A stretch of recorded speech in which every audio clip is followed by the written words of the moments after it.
malaikat itu di apa? Malaikat itu kan yo duwe pikiran.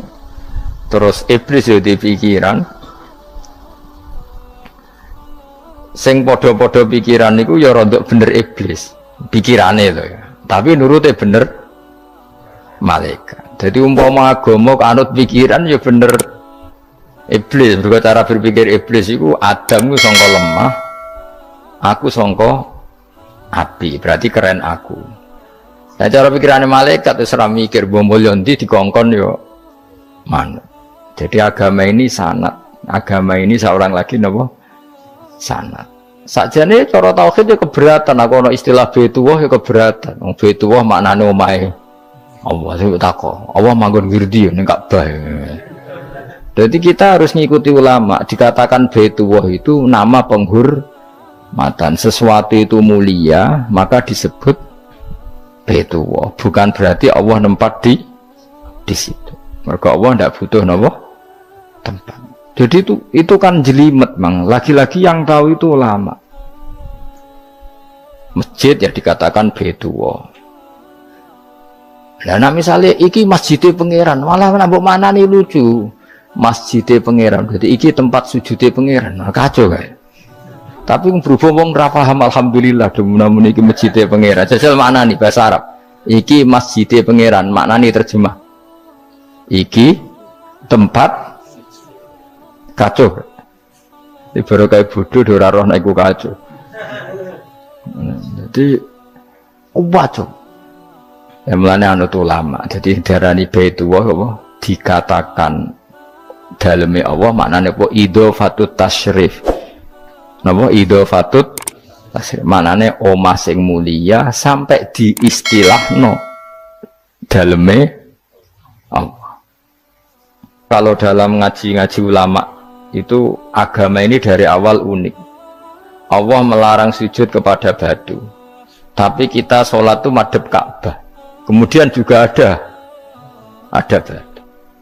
Makanya kita harus menanamkan bahwa semua sujud itu lillahi ta'ala.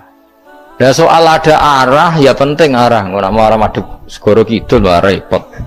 Jadi arah itu mau dipakai kesepakatan untuk menunjukkan kalau kita muslim arahnya sujud itu ke Ka'bah. Tapi tetap sujud kita hanya lillahi ta'alanya karena Allah. Nabi nanti takut Yahudi Muhammad nak langit bumi itu sebenarnya hancur pas kiamat. Terus manusia sing mati mulai ini Adam sementara tidak kok endi.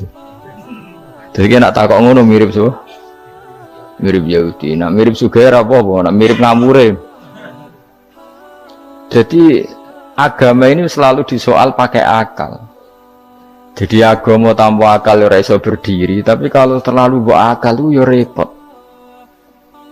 Ya makanya tadi itu pentingnya riwayat. Seorang lagi pentingnya apa? Riwayat. Makanya coro Imam Malik itu gak suka sama agama di logika itu gak suka. Karena nanti orang yang punya logika terus merasa lebih punya otoritas terhadap apa? Agama. Ya wis sesuai ngono agama iku angel oleh nerangno sampean agama iku. Sampeyan saiki tak bedheki. Nabi Adam diusir kondi. Swarga. Terus swargane Nabi Adam saiki didakoni. Mergo swarga iku luase sak langit bumi. Lah nek iku saiki didakoni ndi wong. Swarga lebih luas ketimbang langit. Kan enggak mungkin sesuatu yang luas diletakkan di yang sempit. So, akhirnya Mu'tazilah gak percaya anane swarga zaman Nabi Adam. Jadi swarga sing cerita Adam itu tidak sama dengan surga yang nanti arduhas samawati wal ard. Jari ahli sunnah yo sono. Lah ning di Israroh pokoke ono. Ya itu kan sama-sama nah, terus diterusno wong debat. Ya sudah guys.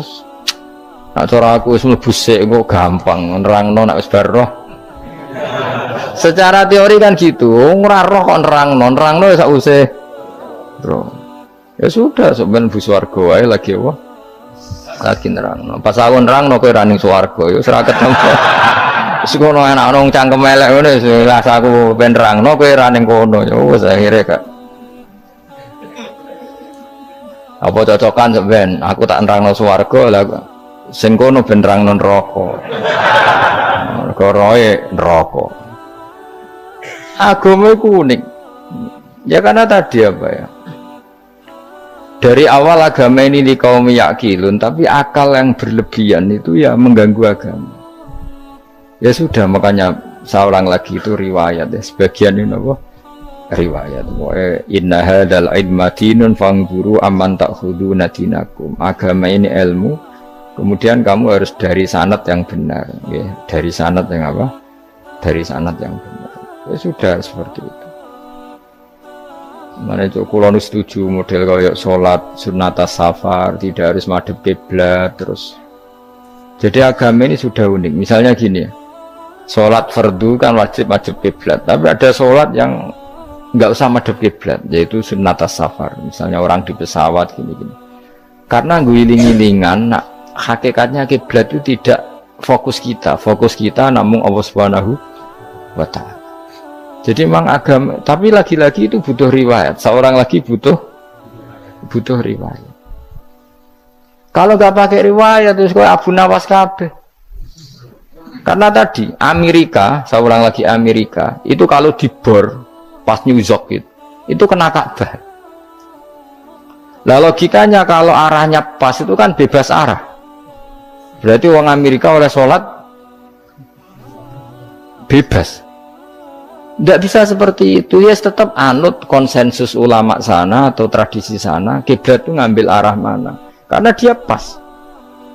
Ya bumi yang ada arah itu secara akal kan hanya rubuk 1/4. Makanya kalau kamu belajar falak itu ada rubuk, lainnya itu sudah tidak ada arah.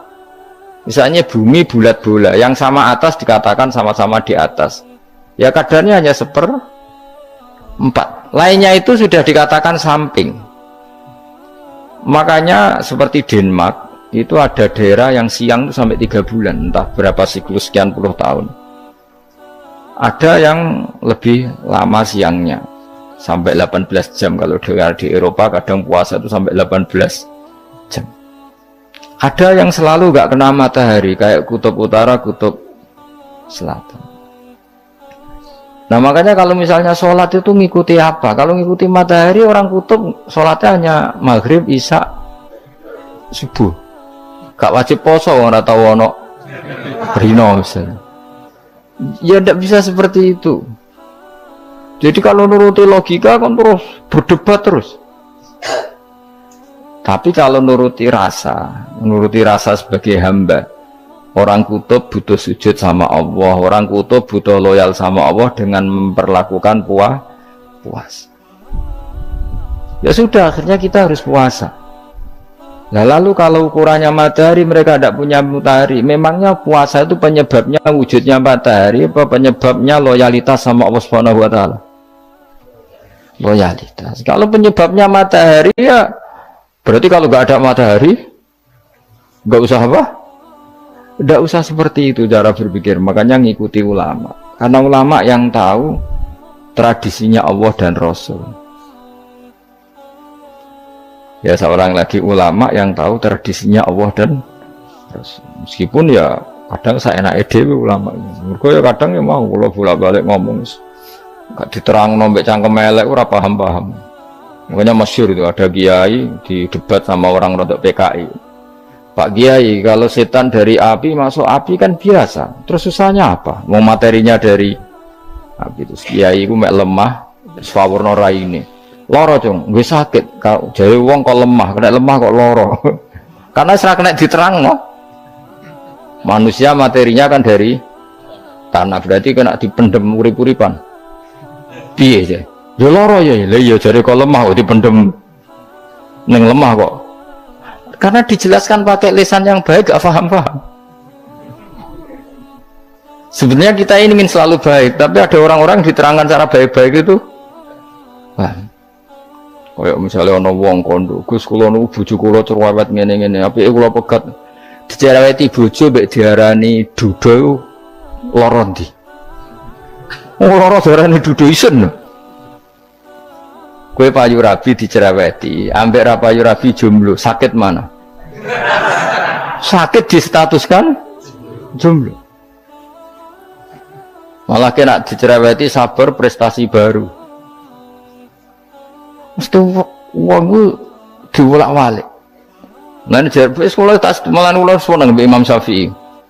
Kowe dirasani wong ning ngarepmu, diomongi, ambek dirasani seneng ndi? Seneng dirasani cara kowe. Jare Imam Syafi'i bukti ke wibawa, buktine ngomong ning ngarepmu ra wani. Jadi Imam Syafi'i itu rileks urip. Ya Aba Abdillah, orang yang tadi muji-muji jenengan itu kalau di luar maki-maki jenengan. Jadi alhamdulillah. Kok bisa itu kan bukan pengkhianatan. Berarti saya wibawa, di depan saya enggak berani itu. Wong iku sowan Imam Syafi'i, ya cium tangan, ya hormat. Tapi setelah di luar menghujat. Singkat cerita dilaporkan ke Imam Syafi'i. Orang yang tadi nyium tangannya jenengan, itu di luar ngerasani jenengan. Jadi Imam Syafi'i, alhamdulillah, berarti aku wibawa, mendengar kurawani. Ya dianggap enteng saja. Terus ada orang misoi Ja'far Shadiq. Sayyid Ja'far Shadiq itu Sayyid putune Nabi, orangnya soleh, alim. Gurunya Abu Hanifah. Di antaranya gurunya Abu Hanifah itu Sayyid Ja'far Shadiq. Itu kalau dihujat orang diomongin ini, dimaki-maki, sampai ke rumah. Pas mau masuk rumah, kamu masih ingin maki-maki saya? Iya, tak tunggu sampai selesai. Setelah selesai, sudah, sampun, sudah. Masih emosi orang, sudah. Kamu misoi saya berdasar apa yang kamu ketahui. Yang tidak kamu ketahui lebih banyak, maka saya tunggu. Izin. Wisin sampai terus ketika ditanya kenapa engkau sabar ketika jenengan saya pisui, orang ini akhirnya tobat, mencium tangannya, mencium lututnya. Jawab saya Ja'far Shadiq ini, aturahu tu'sokurhan, aturahu yu'sokurhan. Kowe ora ngrafaham kalimat itu, tapi tak terangkan ben dadi wali. Kowe roh pangeran, ya tahu. Sing durakani pangeran tuh banyak enggak, yang maksiati pangeran tuh banyak enggak? Banyak. Lah yung pangeran sing di langit bumi wae dimaksiati, apa meneh terima aku. Akhirnya terus jadi orang-orang soleh itu cara berpikir itu di luar kapasitas kamu. Apa ya? Mereka itu hanya Allah, taunya itu hanya Allah. Aku kan enggak egois, harga diri. Mana ada agama berdasar harga diri itu. Kalau dalam bahasa Arab disebut hamiyat al-jahiliyah, itu gengsi nopo jahili. Makanya ketika saya berkali-kali cerita itu, ada seorang ulama dipanggil tetangganya, nom, setelah sampai situ sudah kembali, saya tidak butuh kamu. Setelah sampai rumah dipanggil lagi, sudah kembali lagi, sampai 3 kali. Ulamanya tetap ceria, tetap nyaman. Ketika ditanya, kenapa engkau tetap nyaman? Wahai pemuda, kamu itu tetangga saya. Kata Allah dan Rasul, nak ku iman be Allah Rasul kon ngapiki tangga, kon ngundang aku ya teko. Ya seneng nuruti perintahnya. Ketika kamu nyuruh saya kembali, ya saya kembali. Memang itu keinginan kamu. Kowe tanggaku, aku kon nurut be tangga. Aku ora ono urusane mbek kowe. Aku mau nyaman mbek perintahnya. Oh, nangis pemuda tadi itu tobat. Kalau kamu kan warga diri, orang kok dipimpong. Ini gak bakat wali blas sudah. Jadi orang dulu itu nyaman. Karena yes pikirannya namun Allah Subhanahu wa ta'ala. Umar bin Abdul Aziz itu termasuk khalifah paling soleh setelah periode sahabat. Itu mau kapundhut itu sewantai. Ketika keluarganya menangis, kenapa kamu menangisi saya? Ya karena engkau mau mati. Memangnya kalau mati mau kemana aja? Ila khairi madhubin ilaih, kedat terbaik. Terus aku mbok kon urip awar kowe gak jelas iso ngrumat aku ta ora. Anak Allah malah jelas. Saiki apik ndi urip mbek wong ora jelas sampai sing jelas. Ya wis kapundhut. Kowe kan gak mati ku wedi. Dosane akeh. Lah mungkin nek urip terus ra dosa apa to ngene. Gaya tok asline. Dosa kula cek kathah Gus kok mati terus. Ya malah apik mati biar dosa meneh. Biasa wae nek apik mati biasa karena potensinya kamu urip suwi ku dosane apa taat meneh. Ya jawab. Potensine. Dosa meneh apa taat meneh? Apa ya dosa ya taat. Terus pas mati pas taat atau pas dosa? ora usah ngono biasa ya. Ape mati ae matur pangeran Gusti nak saene mati nggih. Mati mawon nak saene urip nggih. Urip mawon Gusti semua anut jenengan wis. Zaman kula urip sing ngrumat nggih jenengan mungkin sampean mati sing ngelola nggih napa? Jenengan pun donya sing ngurusin jenengan. Kan sebenarnya kalau kita berpikir gitu kan nyaman. Zaman kamu hidup yang mengendalikan jantung, paru-paru, oksigen juga Allah. Dan kamu nggak tahu caranya, tahu-tahu hidup. Tapi setelah mati dikubur kamu iskal. Lalu sistem pernafasan saya gimana setelah saya mati? Memangnya zaman yang dunia kowe roh. Oh karena ada oksigen. Nah, terus oksigen wujudnya karena apa kowe ya ora roh? Oksigen dari zat gini lah zat iku kok sapa ya ora roh. Mau gaya tok ngomong mau tetep akhirnya ora roh. Lan kadang kula gawok mbek wong goblok wis ora roh kabeh dari awal mau alam semoga iku gak usah nerang. Nah, artinya gini, kalau zaman di dunia kamu tidak bisa mengelola diri kamu sendiri, juga sama setelah mati tidak bisa mengelola diri kamu sendiri. Semua itu al-amru biyadil, semua itu dalam kekuasaan Allah Subhanahu wa ta'ala. Ya sudah, alaihi tawakkaltu wa ilaihi unib. Ya sudah, kita pasrah saja dan kita hanya kembali kepada Allah Subhanahu wa ta'ala. Ya sudah, itu agama. Tapi nak bawa logika pakai akal. Wah, itu orang mati itu sudah nggak bisa apa-apa, sudah jadi tanah gini-gini. Dan masalah catekar yang ngerti, nah, jadi tanah itu tidak bisa apa-apa. Tapi masalahnya kita ini dikendalikan oleh zat yang bisa mengelola semua. Yaitu Nabi Adam diciptakan juga dari tanah. Ya sudah, hanya berdasar riwayat itu yang kita akhirnya meyakini setelah kita mati juga bisa hidup lagi. Tapi rasa khawatir, iblis itu ya do'if, iblis ya lemah. Nyatanya ya, kue tetap ngaji jalalan. Berarti orang sukses menyesatkan. Kodang di kue iblis. Ya kodang sampeyan, tukon ra ngaji tetap ngaji. Tukon paham tetap ra paham. Berarti iblis itu enggak keren, no? Betul, saya setiap melihat orang sholat itu menyaksikan kekalahan, no? Iblis. Jadi iblis itu ya kalah orang kok hebat ya ora. Biasa mawon, ora usah sing hebat ya namung pangeran. Dari awal iblis wis menyerah ngadepi orang sing ikhlas. Ikhlas itu dimulai dari awal. Cara bahasa Inggris pokoknya hilir sampai hulu sampai hilir itu kudu ikhlas kabeh. Misalnya kita duit, yakin nek iku wae Allah.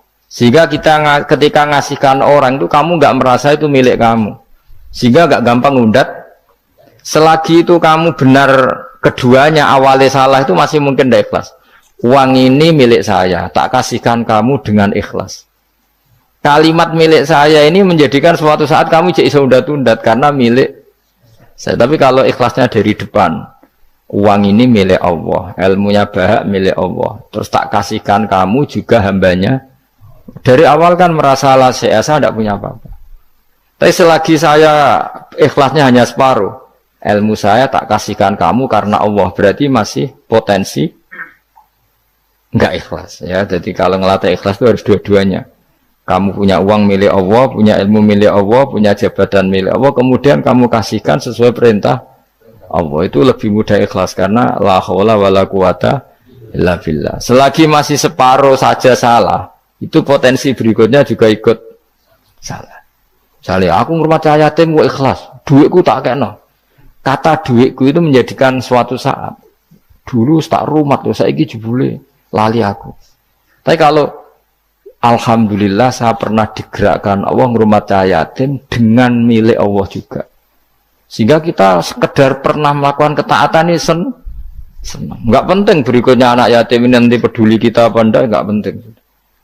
Yaitu ikhlas ya. Ikhlas itu sesuatu yang semuanya lillahi ta'ala. Ya, inna sholati wa nusuki wa mahyaya wa mamati lillahi rabbil alamin. Itu masyhur, itu khilafnya ulama. Apakah malaikat itu termasuk umatnya Kanjeng Nabi Muhammad sallallahu alaihi wasallam?